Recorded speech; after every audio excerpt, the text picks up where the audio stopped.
Episode number 2, summer vacation series, prequel, some ways to have a vacation, huh? Last week we talked about the maze, and today we're going to talk about one of your favorite things, Matt, money. Well, this one could easily become the angry episode. The fees, the travel, hotels, private training, tournaments, showcases, the camps. Everyone listening knows the bill is real. Yeah, but let's look at it this way, okay? The more we did the show, the more the cost conversation became more complex. It's not just as simple as things are expensive, right? We know it hurts. We know it's very difficult. And we also know there are a lot of kids, and we talked about in episode 1, that the idea of the funnel that don't have an entryway because of the prohibitive cost to get in. But we moved on since then. We met a lot of people trying to build a more honest, more transparent part or version of the system, something that parents can relate to. Look, let's talk about it this way. If a kid is good enough, work hard enough, be in the right environment at the right time, they can make their way up. Yeah, that is why these clips are deep cuts. They are not just about complaining that soccer costs too much. They are about access, intention, sacrifice, college, reality, and the difference between spending with clarity and spending out of fear. And look, I think we've also learned that there are a lot of clubs trying to do the right thing, but they're restricted as far as what they can do also. This game, this country, to do things is expensive. You said it before, but if a kid is in the right place at the right time and it's got the right talent, the work ethics, usually some door will open for them. A lot of clubs are willing to do that and help. So we talk about the rags to riches, the streets to the pro, and no one better than Peguy Luyindula. I can't wait to show you this clip. He played at the highest level in France, the Red Bulls organization. We know Peguy gives us the contrast to what it takes to succeed in America today, and the contrast of how he grew up is an important listen for our kids. Yes, soccer barely costs anything. That line matters because it reminds us that the game itself is not expensive. The American pathway is very expensive. Here's Peggy's video. The chance that we have in France is that basically, like, football doesn't cost that much. It's increasing, don't get me wrong, but at the time, it was close to nothing because it's heavily subsidized by the city. So you have a field, it's paid for by the city and maintained by the city. And the city give money to the club so they can function. So you come and you just have to basically pay for your cleats, because even the jerseys and stuff, you don't have to bring that. They give it to you. So that was structured. And you play as a kid. At the time, we were training once a week and we were playing on the weekends. But the rest of the time, we were playing everywhere. In the street, with cans, with rocks, with ping pong balls, with tennis balls, with everything. We were playing like in the schoolyard. We were playing everywhere. So basically, you would play for fun with your friends at any time, everywhere. So that's the difference. It was easier where I lived, and overall in France, it's easier in the neighborhoods because the price of real estate is not that competitive. You have spots to play, basically. And so that's why we were playing in the street and we were challenging each other's. And it was all about the dribble, in the neighborhoods. Like, I grew up in a kind of a poor neighborhood. It was like growing up in the US and playing basketball in the playground. This video, I don't know how to this video really hits me because, first of all, he says it really calmly, right? And none of us have ever been so calm about conversation about money and effort. And you brought up on the pod many times, it's about access. Everything is just so damn expensive here. And you have to pay coaches. The city and the states and the counties, whatever it may be, don't subsidize youth sports. And it's not just soccer in this country. It's every sport. I mean, this is a challenge across every single sport. Our passion is around soccer and trying to figure out a way to address it. But this is a cliche, right? We talked about it before, and I don't want to just repeat it endlessly, but soccer is the world sport. And it's a kind of the two cones in a bowl. Remember, we said it in our preview. That's the core, right? And it's a game of the masses. It's for the masses. And it's just not the reality here. So the next guest addresses exactly that. This episode was off kilter for us, but it meant something. Danny Buttita took the conversation from frustration to design. Look, you got to hand it to the guy. He's trying, right? We chose that because he's not just saying the system is broken, unlike he's trying to do something else. He's trying to fix it. He's trying to connect the idea of sponsors, the incentives in clubs and communities around them, hopefully to enhance the access to many of these kids. In other words, do we have a talent problem or do we have an access problem? Or is it a combination of those things? We're all in waiting to see if Danny can help solve that. Here's Danny. I think a lot of it we've heard time and time again, especially on a lot of your guys' episode, the whole pay to play conundrum.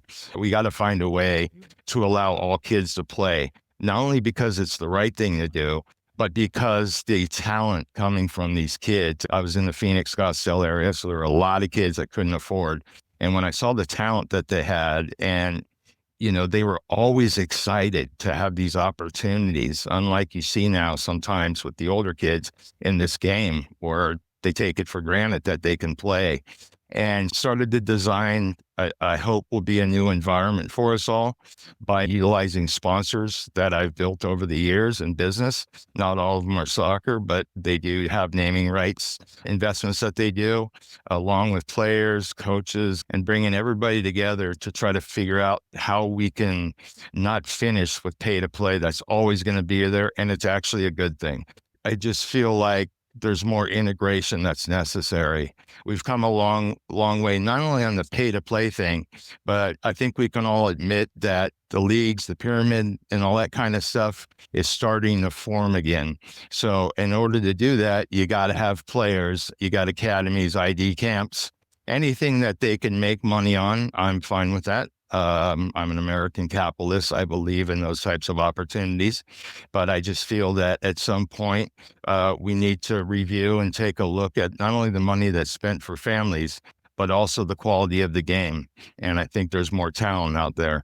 So I think structurally there's a way to do this, bringing in a sponsor coherent type of thing. Literally, a sponsor will match up with certain players. Meanwhile, they're going to get name recognition as a possible co-founder, but sponsors is a straightforward way to do it. Danny makes costs a system question. If a player cannot stay in the environment because the family cannot keep paying, then we are not really testing the talent.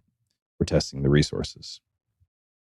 Yeah, and let's skip forward. Evan Rosenthal, it's on the other side of the spectrum, gives us something practical and human. Obviously, Manhattan Kickers is a prestige club and you got to pay. It's a well-known thing in that club. But his clip matters because it shows the value that's inside the club decision you make. So essentially, you want to get what you pay for, right, Matt? Yeah, and we chose it because it's not a slogan. It is a budget choice. No kid turned away is easy to say. Is much harder to build around.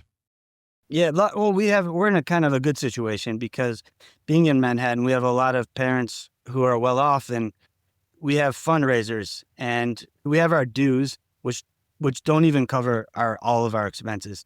And so we have fundraisers and we have scholarship players. It's the way we look at it. If a player tries out and the coach wants him on the team, whether he's the best player or number 10, we take him, and then if the family can't pay the dues, then we figure out the scholarship. So we have, sometimes it doesn't matter the level with it. Like, he has to make the team, but once he's on the team, then we will figure the fight. We've never turned away a player for money. No kid has ever not played with us for funds, but it's easier for us because we can do fundraising. Even on our international trips, we just went to Brazil and 3 kids didn't pay anything. And we have probably 20% of our club is on scholarship. We'll have a fundraiser event and former players, parents come. And I think also I feel commit to the kids. And so I feel parents are more likely to support the program when they feel we're committing to the kids, where it's not year by year, like, oh, he's got to try out from U9 to U10. We'll see if he's going to make it. We commit to the kids. Usually the kids stay throughout. And I think that helps with the support of the club as well. Optimistic clip, right? Gives us hope. This is not just fake talk. You know what Manhattan Kickers is all about. It's very practical. And I love the idea that you're in there and you're in there for the long run. Yeah, but there's another side of the cost, which is the family side. Even families who can pay still need and want clarity, because every new opportunity sounds like the one you cannot miss. So Dr. Chris Platz gave us a simplest, more useful exercise for this. And did you do it after he said it? I don't remember. He said to us, write down the word why. Chris worked in professional football environments and thinks deeply about families and decision making. Yeah, we chose this as the spine of the episode. Before the next fee, the next camp, the extra session, the family should know what it is trying to achieve. Chris made it sound very simple, and I think it actually is simple, but maybe getting to that point is hard, which is the child, the player, aligned with the parent and the family on what they want to get out of the game and what they want at each step along the way. You know, Matt, when the kids are young and we hear many parents say, well, I know parents who, let's say, got offered from certain clubs. They go, well, let me ask my kid. And I always roll my eyes. Well, what does your kid know? You should know better for your kid what to do. It's, you know, the drive, you know, the cost, you know, the team. What is it? The kids are going to like their friends. They're not going to want to move. You brought that up too. On the other hand, maybe you and I have had, or I can only speak for myself, some disservice by not really listening early on to what our kids wanted to do. I'm just kind of thinking about this. Yeah, look, I think one consistent thread through all of our episodes is your kid happy or not happy? And do you see them progressing? Now, progress looks really different in different environments and for different kids, but is your kid happy?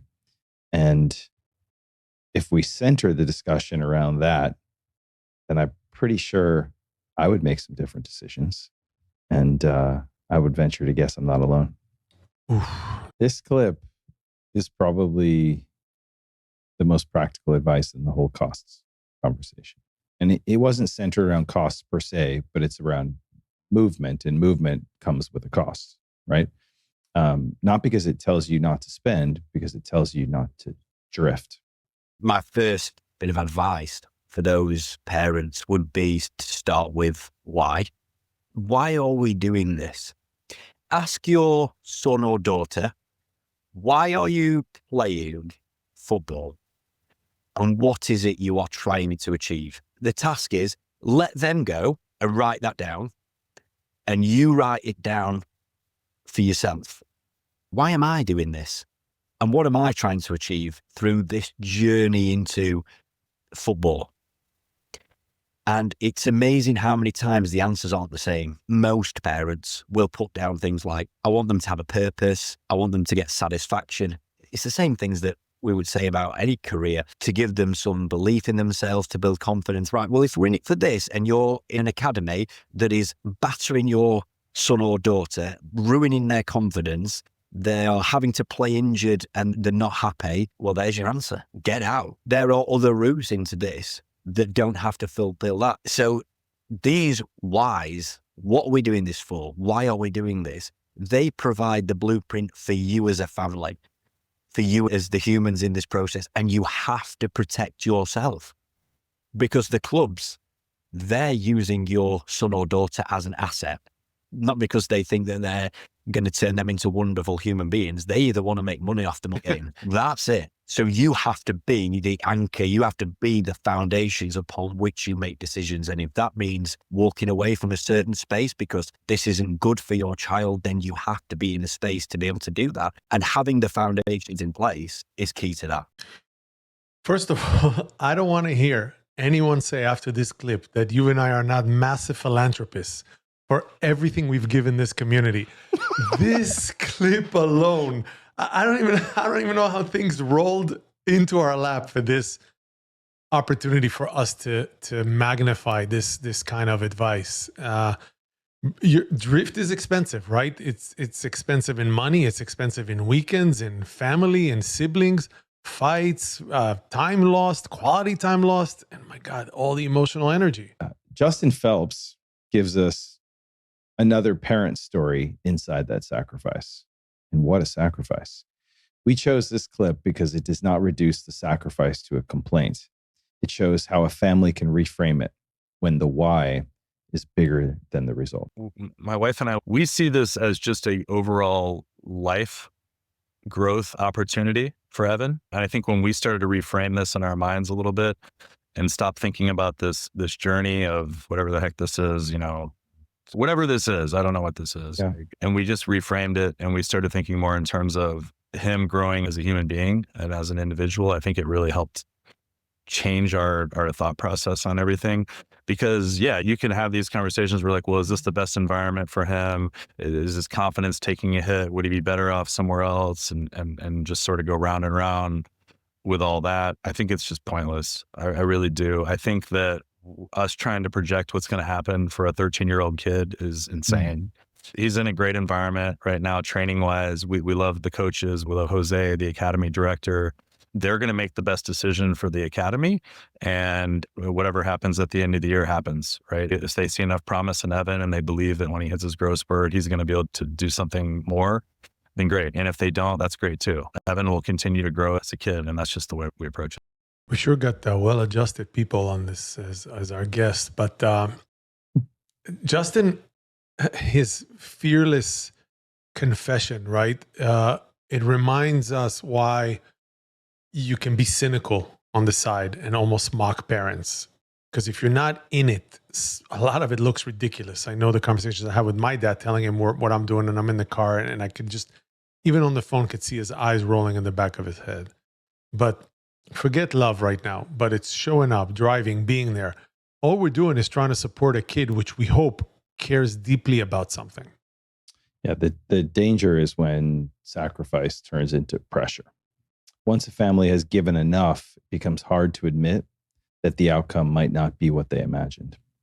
Yeah. So Tom Bowen from Long Island Soccer Club brings the idea of college back, just snaps it back into reality. He lives in both the college and academy world, and this clip is short, but I don't need to explain a lot more. Athletic scholarships are like gold dust, right? So I think everyone's chasing this athletic scholarship that it's really tough. So I think the easier way to get money to go to college is to just maintain a really good GPA and work really hard in your academics. And hopefully, depending on the school, you'll get a good academic package and you're then instantaneously more attractive to a college soccer coach because that money's not coming out of their athletic budget because it's coming from academic funds. And now we could just top you up with athletic money. So the academic piece is huge. And we stress that to our players daily. Make sure you're doing your homework. If you're stressed with school, we're okay with you at times. If you communicate with us and you have to miss a practice because you're really behind, it's about time management, but schooling is really important. Scholarships are gold dust. That sentence should be heard by every family using scholarship math to justify youth soccer spending. Yeah, that does not mean college soccer is not valuable. It means the financial fantasy around it can be very misleading. So to balance that, we brought Ryan Farr, and he was trying to kind of give us the healthier, more kid-friendly version, because that's how I understand the world of what the college conversation is all about. Ryan talks about academics, communication, and the post-grad path. Not a flashy clip, not a flashy story, but deep one, and it's exactly why we chose it. Yeah, the college process at this point has me incredibly confused and not looking forward to that process. But the real college process is not just, can you play? It is, can you fit the school? Can you handle the work?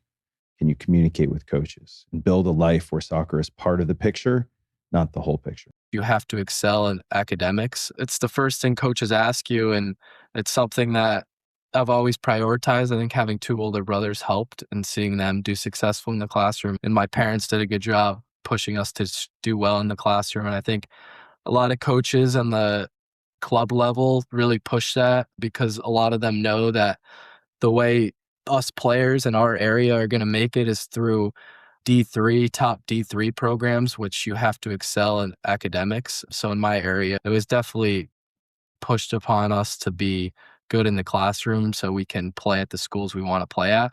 The D1 offer I had it was just not a school that I was targeting.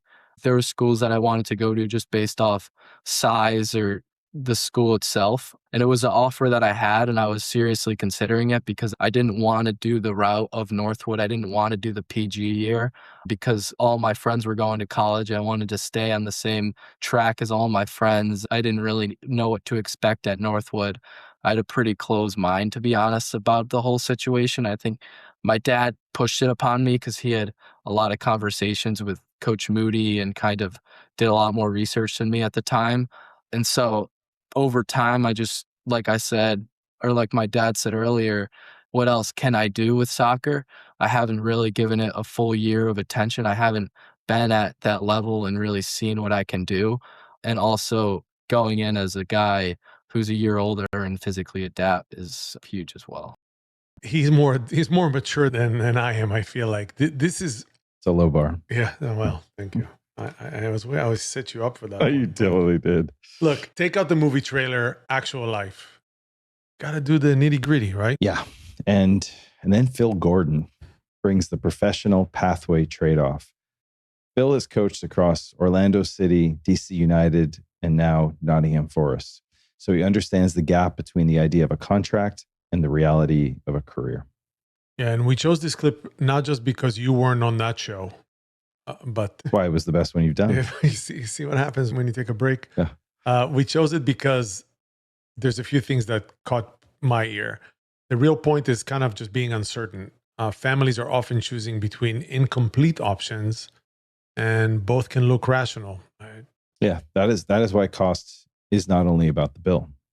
It's about knowing the trade-off before the system makes the decision for you. There's loads of bits to go on from a football standpoint, and I can give you advice. I can give you my opinion as a coach.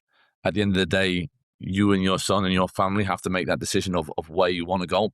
At the end of the day, you're talking about Stanford or wherever. Like that's a $500,000 at the end of 4 years education. Yeah. You're not making $500,000 playing on a second team contract. I can tell you that right now. So it's unbelievably difficult because the draws of playing college soccer are massive. Some of these college programs and the facilities and equipment and the things that they get. And as Pat said, some of them are going, the draft still puts players from college into the MLS. So that is a pathway as well. It's so individualized and it depends on the club you're at. And does that first team coach at the moment put academy players into the first team?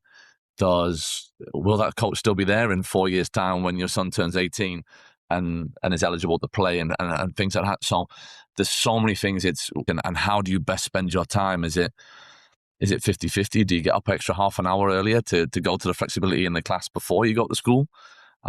It's about the work that the player and the family are willing to put in. But I don't think there's no straight line. There's no easy answer for this one, unfortunately. That is the moment where the family needs more than ambition. It needs information, relationships, people who will tell the truth. Let me ask you a question, man. We sometimes forget who pays for all these things. It's us. It's not the kids. I forget. I don't forget. Is we paying for all the who's producing all this? So the reason we got the Rando clip is because he talks about the path through self-advocacy and relationship. And you're doing this to spend time with your family and with your kids and your loved one. And after a whole episode about money, I just maybe said that's the right place to kind of leave this off. Yeah, tap the network, ask better questions, talk to people who have walked the road. That may be the most valuable thing a parent can do before writing that next check. Tap the network that's around them. So I would say as a parent, you obviously know your child better than anyone else, but you maybe don't know them at that soccer level that a coach would know them. Or maybe even another parent would know them. Because I often found that I opened up to other parents more than my own parents. I was too scared to open to them. So if there was a guy that I was carpooling with, maybe I was opening up to his dad a little more. And it was good for his dad because his son wouldn't open up to him. So then there's this relationship there. And then have an open conversation with your kid, but don't push them. That's the one thing I would say. You really don't want to push them. And I also wouldn't say, hey, what's going on with your confidence? Don't preface it like that. Maybe if it's an activity that you're doing with your son or your daughter that you typically do. Maybe like on Thursdays you go to the movies or something like that. Slip it in there when you're having a good conversation. Just maybe ask it a little bit there. That's what I would say. My mom and my dad, if they had to ask me about something, they would let me play video games. And depending on how well I was doing, if I was happy, like then they would start asking me questions coming back from that. And then I'd be like, oh, I'd be answering the questions like that, So, Well, Matt, this is our recap of money. Man, I feel broke and rich at the same time after an episode like this. I gotta admit, I'm hearing all these clips. I feel a little 2% less angry than I usually am or expected to be at this episode. And it doesn't make me think about unfair systems, and because that's not really fair to even say that. People in these clips are trying to make sense of this environment. Some build into it, some are part of it, and they're all just trying to help each other and help families just understand where they are. That's truth. But it's still a systematic challenge. And it's a seismic one, honestly. Like the number of kids who either don't try out or go to a tryout, and the first question they ask is, what does it cost? Leads you to believe this is a real challenge. That being said, the takeaway, if you can, is not to never spend. The takeaway is to never spend blindly. And I think there's a lot to be done where that can be done differently. And to know the why, know the trade-off, know what you are buying and what you are not. Yeah, like we can end up hours researching our next fridge, but signing a check to a soccer club we can do on a whim. So yeah. So next week we're gonna skip the parent side because I'm sick of that. We'll talk about the player and what actually builds a soccer player in the United States, a youth soccer player in the United States, and what gets in the way. Matt, thanks, man. Summer's coming. You keep promising me that. In the basement, you never know.